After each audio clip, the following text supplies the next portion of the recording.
important times of reform and change have often begun with some kind of exposure. In the 18th century, it was John Howard's depictions of the terrible conditions in the jails.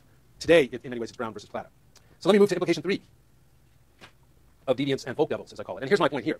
People cannot distinguish, at least I want to raise this as, I think, a claim that's consistent with the research that Darley reports. People cannot distinguish between their outrage at behavior that violates norms that are conventional but themselves hateful and evil, and other norms that share a broader moral consensus. By that I mean, when we get outraged by someone's behavior in the system one way, this intuition way, we are not in a position to distinguish between a moral outrage that comes from somebody violating our conventional normative views, which some of which may be very problematic and limited.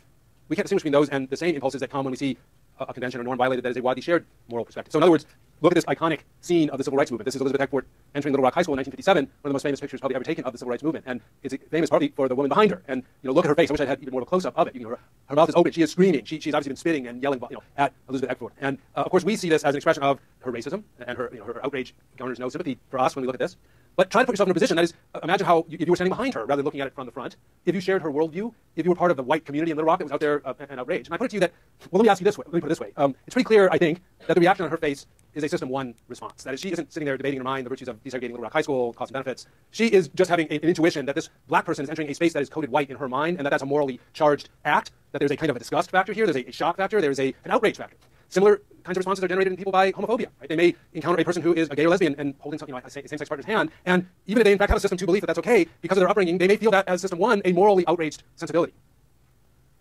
Now, if you think about it from the position of the person looking at Elizabeth Eckford, we can imagine Elizabeth Eckford as a kind of person deserving punishment. She's violating a norm. The norm is segregation. The norm is we keep black people and white people separated in our society. When you violate that norm, or we don't have men holding hands in our society, when you violate that norm, you trigger in me, who am committed to these conventional norms or have absorbed them, a sense of outrage. And here's the troubling thing: even after I learn, in a system two sense, that I oughtn't to feel that way, that I need to get over that, and I need to fight that, and I need to work with that, that system one stuff is still working there. Now, I think this has all kinds of implications for criminal justice and the way that it plays into race, but I want to just raise one, and it comes out of the study of 3 strikes that Professor Tom Tyler and his collaborator Robert Beckman did, and which I put up as a recommended article. This was a very interesting study of the ballot initiative that produced 3 strikes, so to go back to that other discussion we were having about how ballot initiatives themselves can become vessels for this kind of system one moral psychology to play itself out. What Tyler and Beckman did was conduct focus groups and also surveys of people actually in the Bay Area around the time of 3 strikes. And they asked them a series of questions about whether they supported 3 strikes, about their general views of criminal justice policy. They especially wanted to see if people supported very punitive laws, and if people supported sort of limits on civil liberties, like let the police kick down doors or whatever, sort of support for very tough action, even if somebody hadn't been convicted yet of a crime. And they also then asked them to rate all kinds of things about the social world they were in, how much crime they thought there was, how much of a problem. Specifically, they were asked to assess how much of a social problem they felt about different things. So one was crime. How much of a problem do you think crime is? How much of a problem do you think families are? That is the family in trouble today? How much of a problem is diversity? They asked about immigration. This was, the mid-90s. There was a lot of anxiety and a lot of racism actually about immigration, so that was a big issue. They also then asked them about their social values. Are you kind of liberal or more conservative in terms of your social values? And then they tried to, using multiple regression techniques, decide what kinds of beliefs about the world predicted, or social values predicted, support for 3 strikes and for punitive laws and for aggressive law enforcement. And here's the key finding, or findings. One, people's judgment as to how big or not big crime was as a problem was not a predictor. So if you knew how much of a problem people thought crime was, it didn't help you in trying to know whether they would have supported the proposition that created 3 strikes, or whether they supported very punitive sentencing laws, or whether they supported very aggressive police measures. You might think that a person who supported that supported 3 strikes would be a person who thought that there was a real problem with crime, or that was very afraid of crime. That's not true, according to this study. What did predict support for 3 strikes instead was essentially certain kinds of social concerns and certain kinds of social values. Let me talk about the social concerns for a moment. People who were worried about the family voted heavily for 3 strikes. People thought that the family was under stress in our society, whether from divorce or drugs or other factors. People who thought that the family was more in trouble were more likely to vote for 3 strikes.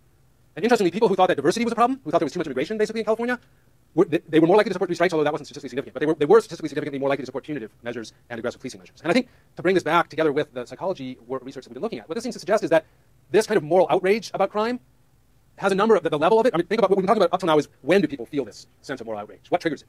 But a related question is sort of how much moral outrage do they feel, and what kinds of external factors or internal factors can affect that? And what this seems to suggest is that it's not fear of crime that produces greater levels of moral outrage. It's anxiety about diversity, anxiety about the family, right? And these tend to be issues that are likely to be quite conflictual, quite apart from crime. That is, they're not issues that really track what we normally think of as rational trade-offs in criminal justice policy. It's not that people can't come up with some connection. It may be that if we're worried about diversity, we're worried that people won't share enough in their social understandings and values to respect the law, and therefore we want the law to be really simplistic and really tough. So there are ways that you can connect these. But the point is that lots of other kinds of conflicts in our society that generate moral tension, conflicts about the family, say about abortion, about same-sex marriage, conflicts about diversity of the body politic, conflicts about immigration, about segregation, etc. Those are going to influence this sort of punitive psychology just as much as or more than concerns about crime. And the reason to kind of finish the circle, it suggests that the politics that go into producing the kind of penal laws that we have they have much more to do with these other kinds of social conflicts and social anxieties than they do what we might think of as the criminal law field or the criminal justice field. And we can't just look at that field in trying to understand the broader energy that is going into our penal system. So we think of penal heat as something that's produced by these moral intuitions. There are many social factors that are also feeding into the overall level of that moral outrage, of that penal heat that then gets targeted and channeled by our system. I'm going to leave it there for now so that we can do at least one more round of attendance taking. So let me stop the lecture, ask you not to leave yet, and not make too much noise ideally. People listening at home can go back to having a beer or working out, and we'll take this up on Thursday. I'm going to turn this over to Hannah and Coney.